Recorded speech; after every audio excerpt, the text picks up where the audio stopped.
નડિયાદમાં 30 લાખના વિદેશી દારૂ પર પોલીસે ફેરવ્યું છે બુલડોઝર। પ્રાંત કલેક્ટરની હાજરીમાં બુલડોઝર ફેરવીને દારૂનો નાશ કરવામાં આવ્યો છે।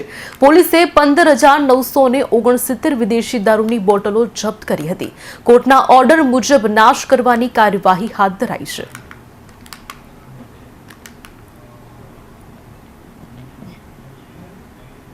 નડિયાદ ડિવિઝનના 6 પોલીસ સ્ટેશન છે। નડિયાદ ટાઉન, રૂરલ, પશ્ચિમ, વસો, ચકલાસી અને વડતાલ પોલીસ સ્ટેશનના કુલ 60 જેટલા ગુનાનો નામદાર કોર્ટમાંથી હુકમ મેળવેલ તે હુકમ અન્વયે કમિટી કરી, જેની અંદર સબ ડિવિઝનલ મેજિસ્ટ્રેટ સાહેબ નડિયાદ વિભાગ, ડીવાયએસપી નડિયાદ અને નશાબંધી અધિક્ષક સાહેબની હાજરીમાં આજે 15,969 જેટલી બોટલો, જેની કુલ કિંમત 30,93,519 રૂપિયા છે, એ બોટલોનો મુદ્દામાલનો વિધિસરનું પંચનામું કરી અને નાશ કરવામાં આવેલ છે।